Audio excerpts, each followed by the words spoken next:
Hello everyone. So here we are again with the new and interesting topic of chemistry that is atom. Atom जो है वो बहुत ही ज़्यादा interesting और बहुत ही ज़्यादा कैप्टिवेटिंग टॉपिक है. So I am Tajnur Fatima, your chemistry teacher at Foundation Kaka. We are here to give you a new experience of study.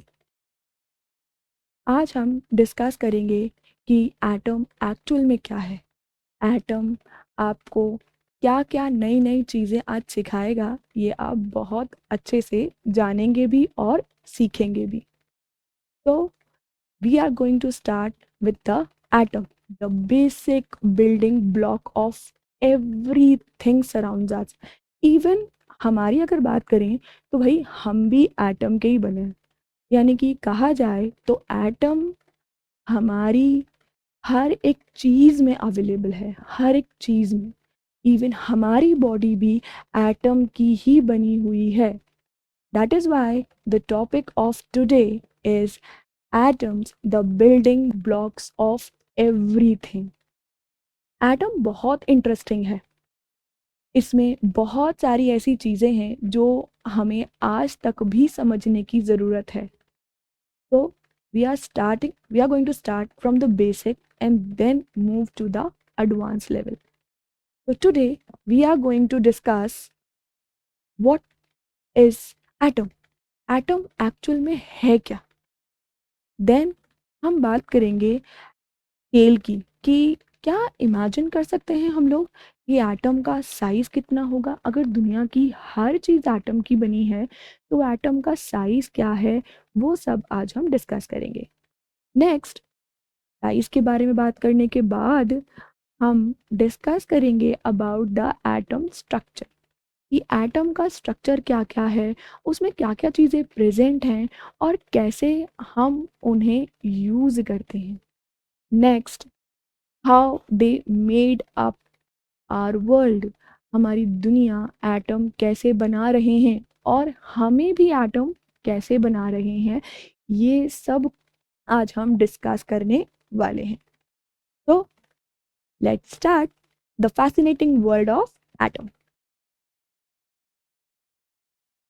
देखो, अगर एटम की बात की जाए तो एटम एक स्मॉलेस्ट यूनिट है मैटर का. मैटर वो सब चीज़ जो स्पेस ऑक्यूपाई करे और साथ ही साथ उसका अपना मास हो. ये हम बहुत डिस्कस करते हैं कि व्हाट एक्चुअली मैटर इज़. तो जब भी मैटर की बात की जाती है तो यहाँ पर ये कहा जाता है कि मैटर वो सभी चीज़ें होती हैं जो स्पेस ऑक्यूपाई करेंगी, यानी कि जिनके पास जगह घेरने की पावर होगी, और दूसरा उनके पास मास होगा, हैज़ मास. उन सभी चीज़ों को हम मैटर कहेंगे. इवन अगर ऐसा देखा जाए तो भाई हम भी तो मैटर ही हुए. इसका ये मतलब हुआ कि एटम हमारे अंदर भी प्रेजेंट है, जैसा कि हमने डिस्कस किया. तो डेफिनेशन के ऊपर अगर आए और थ्योरेटिकली अगर एक्सप्लेन करने की कोशिश करें तो एटम को कैसे एक्सप्लेन किया जाएगा. तो एटम को एक्सप्लेन किया जाएगा that it is the smallest unit of matter that retains, जो अपने अंदर सारी प्रॉपर्टीज़ को रिटेन रखेगा, आइडेंटिटी को रिटेन रखेगा, जिस भी एलिमेंट का वो एटम है. जिस भी एलिमेंट का एटम है वो उसकी सारी प्रॉपर्टीज़ अपने अंदर रिटेन करेगा. यानी कि अगर मैं नॉर्मली बात करूं कि देखो, आयरन की अगर हम बात कर रहे हैं तो आयरन की जितनी भी प्रॉपर्टीज़ हैं वो तुम सब की सब आयरन के एटम में देख सकते हो. उसकी आइडेंटिटी, क्यों आयरन ऐसा क्यों है, इतना हार्ड क्यों है, वो सभी प्रॉपर्टीज़ हम उसमें ऑब्जर्व कर सकते हैं.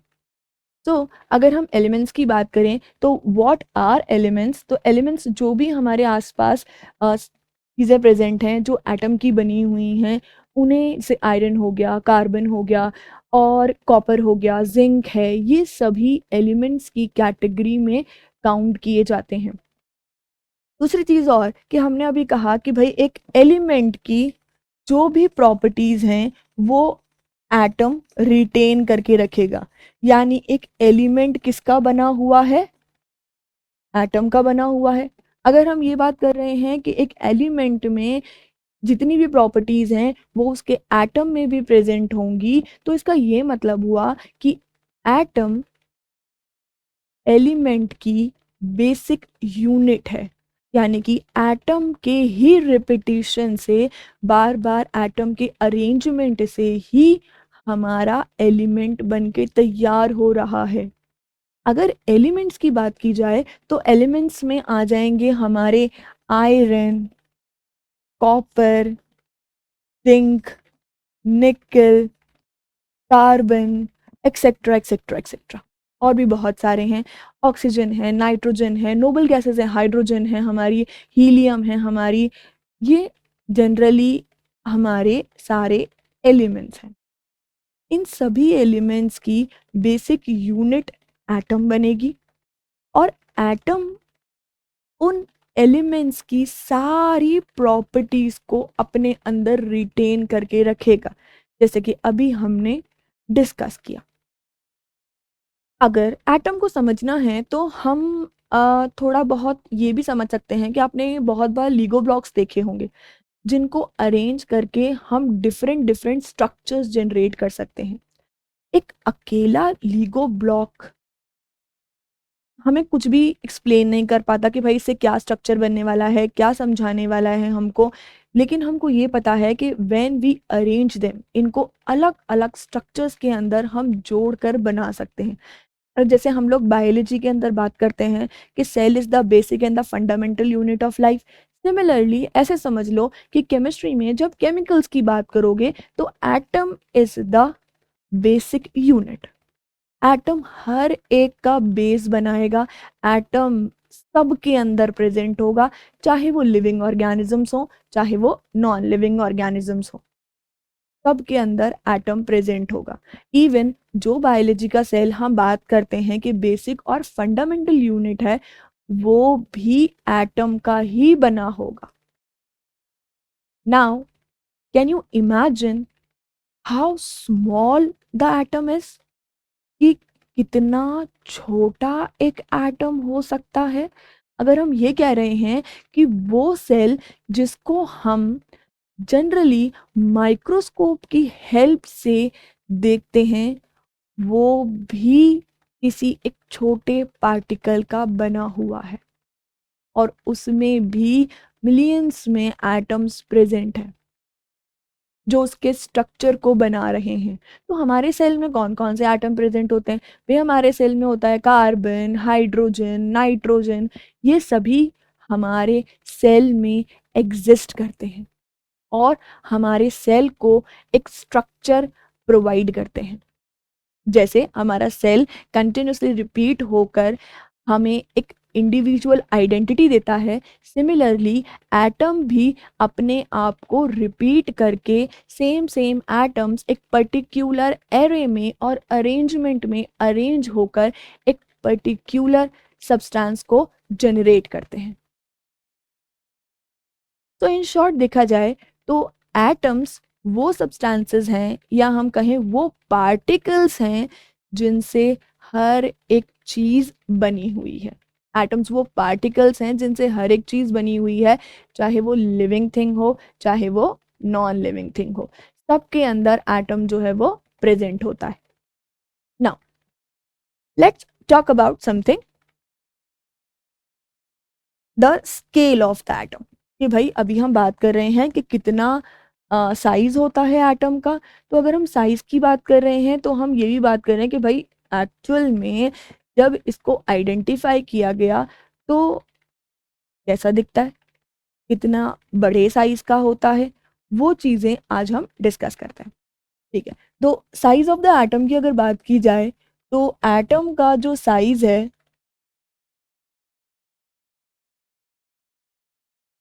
वो अप्रोक्सीमेटली माना जाता है 0.1 नैनोमीटर। 0.1 नैनोमीटर। 1 नैनोमीटर जो होता है वो 10 raise to the power -9 metre होता है। तो 0.1 नैनोमीटर का मतलब हो गया 10⁻⁻10 मीटर। यानी कि मैं 1 अपॉन में लिखती जाऊंगी और 10 के आगे मैं कितने जीरो लगा दूंगी, 10 जीरो। इतना छोटा होता है एटम। इसीलिए जनरली हमारे रेगुलर माइक्रोस्कोप से हम उन्हें नहीं देख सकते। रेगुलर माइक्रोस्कोप का मतलब हो गया कंपाउंड माइक्रोस्कोप्स, जिनको तुम जनरली यूज करते हो सेल्स को देखने के लिए, सेल्स के स्ट्रक्चर को आइडेंटिफाई करने के लिए। उन्हें ही हम रेगुलर माइक्रोस्कोप्स की कैटेगरी में प्लेस करते हैं।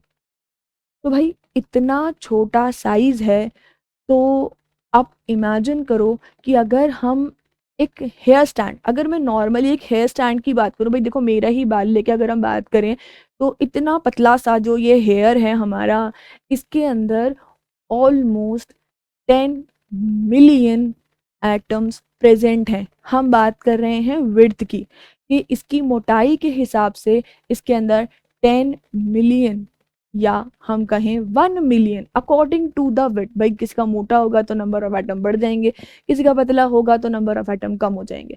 सो इट मीन्स दैट कि नंबर ऑफ एटम्स मिलियंस के अंदर प्रेजेंट होते हैं एक सिंगल स्ट्रैंड ऑफ हेयर के अंदर भी। So now can you imagine how small the atom is? इतना छोटा है। अगर मैं कुछ ऐसा बताऊं आपको कि भाई इसको तुम जूम करते जाओ, मैंने कहा ये मैंने एक लीफ ले ली,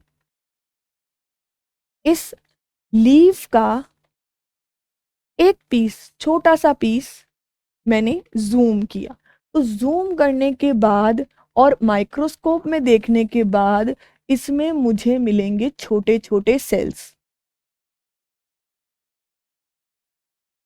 और इन सेल्स को भी अगर तुम जूम करोगे तब जाकर तुमको कौन मिलेगा, एटम्स मिलेंगे। सेल का साइज ही इतना छोटा है, तो एटम का साइज और भी ज़्यादा छोटा हो गया। जनरली हम सेल के साइज को माइक्रोमीटर्स में कैलकुलेट करते हैं, और एटम का जो साइज है वो नैनोमीटर में काउंट होता है। 0.1 नैनोमीटर एक नॉर्मल साइज एटम का हम लोग कंसिडर करते हैं। तो नाउ यू कैन इमेजिन कि भाई कितना छोटा एक एटम है। अब अगर हम और ज़्यादा इम्पॉर्टेंट बात करें, भाई बार बार एटम की बात करते जा रहे हैं, ये बोलते जा रहे हैं कि एटम जो है वो सबका बिल्डिंग ब्लॉक है, इतने छोटे साइज का है। भाई दिखता कैसा है, कैसा होगा वो एटम जो इतना छोटा है? उसमें क्या कोई चीज़ें प्रेजेंट होंगी, या उसमें कुछ ऐसा होगा जो बहुत ही फैसिनेटिंग हो, कुछ डिफरेंट है, या एक छोटी छोटी बॉल की तरह है जो सिर्फ अपने आप को अरेंज कर रहे हैं, या उसके अंदर भी कोई कंटेंट प्रेजेंट है? जैसे कि जब हम सेल को पढ़ते हैं तो हम नॉर्मली ये पढ़ते हैं कि भाई सेल के अंदर भी कंटेंट प्रेजेंट होता है, साइटोप्लाज्म होता है, न्यूक्लियस होता है, माइटोकॉन्ड्रिया होता है। क्या हमारे एटम के पास भी ऐसा कुछ इंटरनल स्ट्रक्चर है? तो लेट्स स्टार्ट। हाँ, हमारा जो एटम है ना, वो सबसे पहले ये देखो कि हमारे एटम में दो रीजन्स होंगे। ठीक है, ठीक है। तो भाई हमारा जो एटम है वो दो रीजन्स में डिवाइड होगा। एक रीजन होगा न्यूक्लियस, और एक होंगे एनर्जी शेल्स।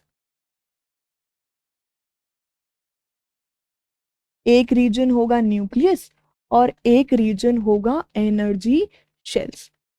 तो सबसे पहले ये बात करते हैं कि हमारे इस एटम में कौन कौन प्रेजेंट है। तो हमारे इस एटम में तीन मेजर सब एटॉमिक पार्टिकल्स प्रेजेंट होते हैं। तो हमारे एटम में प्रेजेंट होते हैं इलेक्ट्रॉन्स, हमारे एटम में प्रेजेंट होते हैं प्रोटॉन्स, और प्रेजेंट होते हैं न्यूट्रॉन्स।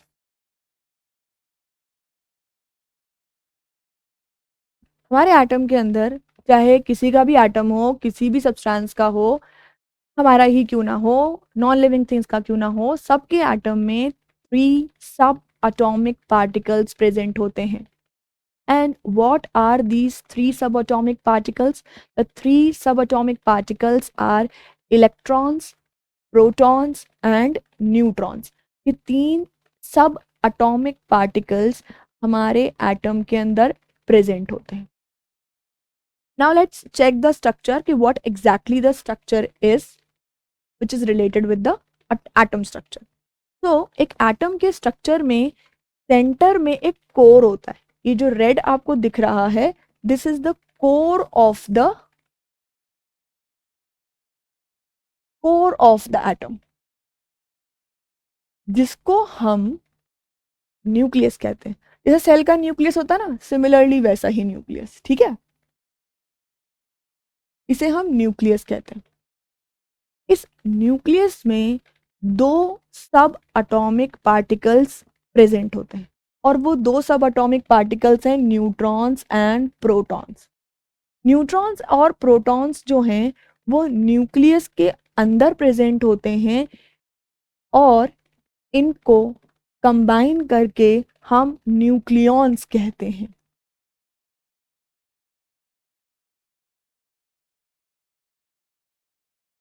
तो हमारे एटम का जो सबसे मेजर पार्ट है, जो सबसे छोटा पार्ट है, सबसे इम्पॉर्टेंट पार्ट है, वो सेंटर का कोर है उसका. The core is nucleus. उस न्यूक्लियस में 2 सब एटॉमिक पार्टिकल्स प्रेजेंट होते हैं. The first subatomic particle is the proton and the another subatomic particle is neutron. Proton और न्यूट्रॉन 2 सब एटॉमिक पार्टिकल्स हैं जो nucleus के अंदर present होते हैं, एटम के कोर में प्रेजेंट होते हैं. नेक्स्ट फिर आते हैं, न्यूक्लियस की बात हो गई कि भाई न्यूक्लियस में प्रेजेंट जो दोनों सब एटॉमिक पार्टिकल्स हैं उनको हम न्यूक्लियॉन्स कहते हैं, and they are proton and neutron. Next अगर हम बात करें तो हमारे पास हैं energy shells. The yellow colored round structures which are present outside the nucleus. ये जो मैंने येलो कलर से ड्रॉ किए हैं ये एनर्जी शेल्स हैं. एनर्जी शेल्स जो होते हैं इनमें इलेक्ट्रॉन्स रिवॉल्व करते हैं, जैसे प्लैनेट्स रिवॉल्व करते हैं अराउंड द सन. सिमिलरली वैसे ही हमारे न्यूक्लियस के चारों तरफ इलेक्ट्रॉन्स रिवॉल्व करते रहते हैं in their particular energy shell और एनर्जी लेवल. तो भाई न्यूक्लियस के बाहर वाला जो रीजन है जो हमने येलो कलर से बनाया है इसे हम एनर्जी शेल्स कहते हैं, और इनमें हमारा थर्ड सब एटॉमिक पार्टिकल रहता है, और उस सब एटॉमिक पार्टिकल का नाम है इलेक्ट्रॉन. जितने भी इलेक्ट्रॉन्स होते हैं वो आउटसाइड द न्यूक्लियस प्रेजेंट होते हैं. इसीलिए हमारे एटम के 2 पार्ट हो गए, एक न्यूक्लियस और एक एनर्जी शेल. न्यूक्लियस के अंदर हमारे पास प्रेजेंट होते हैं प्रोटॉन्स और न्यूट्रॉन्स, और एनर्जी शेल्स के अंदर प्रेजेंट होते हैं electrons. So this is the basic structure of an atom. कि भाई अगर हम एटम के स्ट्रक्चर की बात करें, देखो मैंने ये पिंक कलर से न्यूट्रॉन्स ड्रॉ किए हैं to differentiate between the two, and जो ग्रीन कलर है ये प्रोटॉन्स है. तो न्यूक्लियस के कोर में हमारे पास प्रोटॉन और न्यूट्रॉन आ गया, और न्यूक्लियस के बाहर रिवॉल्व कर रहे हैं in the energy shells electrons. तो इलेक्ट्रॉन्स जो हैं वो आउटर शेल्स के अंदर मूव कर रहे हैं जो न्यूक्लियस के बाहर की तरफ प्रेजेंट है.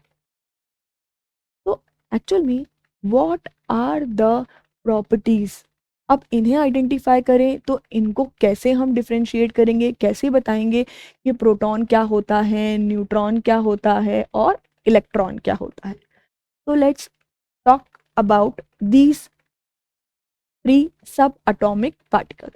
Hope you will understand their positions और location inside the atom कि कहाँ पर ये present है. Now इनकी कुछ properties की बात कर लेते हैं कि ये कैसे होते हैं और इन्हें हम कैसे identify करते हैं. अब हम न्यूक्लियस से चलना शुरू करते हैं. भाई जब हम न्यूक्लियस की बात करेंगे तो न्यूक्लियस जो है ना वो एटम का सबसे छोटा पार्ट है, सबसे छोटा पार्ट। और इसी न्यूक्लियस के अंदर एटम का पूरा मास रिसाइड करता है, यानी कि एटम का मास कितना होगा वो सब कुछ न्यूक्लियस के अंदर प्रेजेंट होगा, उसका होल मास न्यूक्लियस के अंदर प्रेजेंट होगा। तो न्यूक्लियस के अंदर क्या होता है, न्यूक्लियस में होते हैं प्रोटॉन्स प्लस न्यूक्लियस में होते हैं न्यूट्रॉन्स, और ये दोनों मिलकर एटम के मास में कंट्रीब्यूट करते हैं।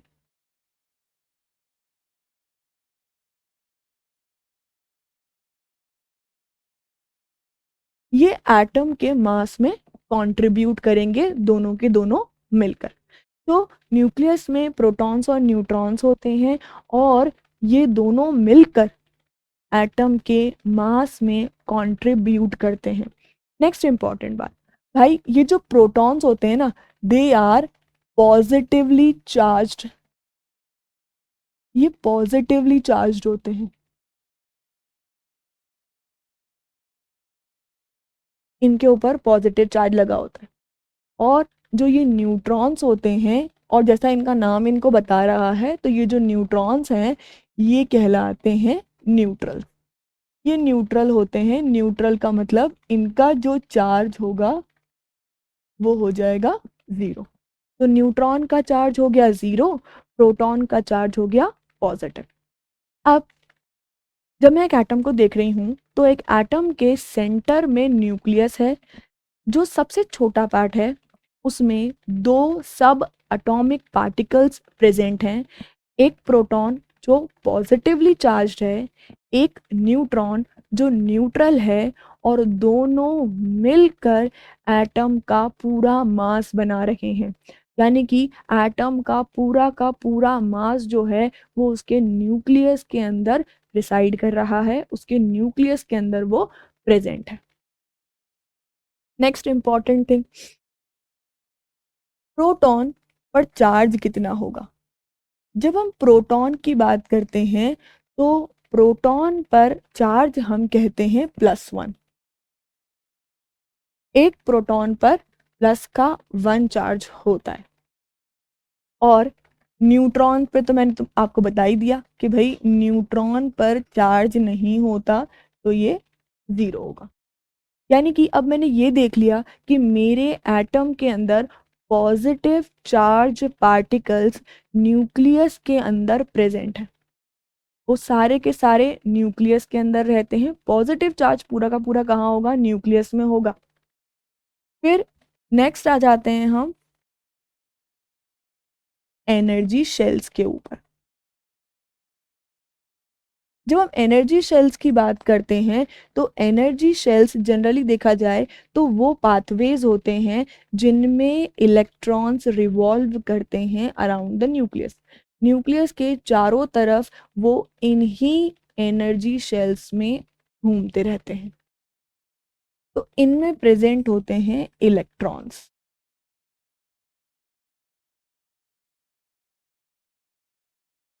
इनका मास नेग्लिजिबल होता है, इनके मास में और प्रोटॉन और न्यूट्रॉन के मास में ह्यूज गैप होने की वजह से हम जनरली कहते हैं 2000 टाइम्स हल्के होते हैं या प्रोटॉन्स भारी होते हैं इलेक्ट्रॉन से, तो इसीलिए इसके मास को नेग्लिजिबल कंसिडर कर दिया जाता है। इसके मास को नेग्लिजिबल कर देते हैं, इसका मतलब ये हो गया, इसीलिए हमने ऊपर ये कहा था कि भाई सारा का सारा मास जो है वो प्रोटॉन और न्यूट्रॉन पर डिपेंड करता है, इलेक्ट्रॉन्स पर मास डिपेंड नहीं करेगा एटम का। फिर भाई इसके चार्ज की बात करें तो इलेक्ट्रॉन्स जो होते हैं दे आर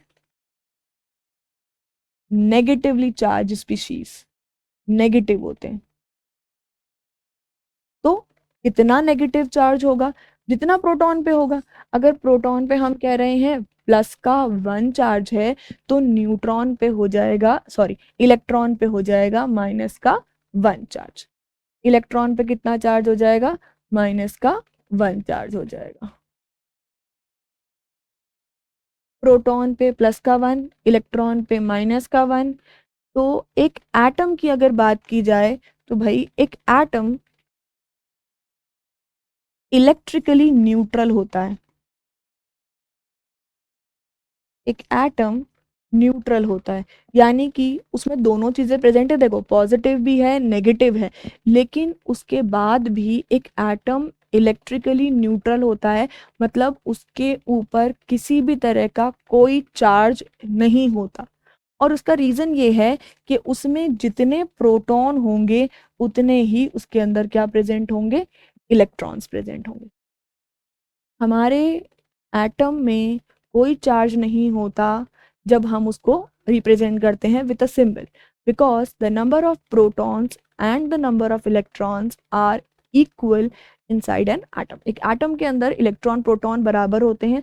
तो हमने कहा कि इसका +1 चार्ज है, इसका -1 चार्ज है, तो जितना प्लस होगा उतना नेगेटिव होगा, तो दे कैंसिल ईच अदर और ओवरऑल चार्ज को वो क्या कर देंगे?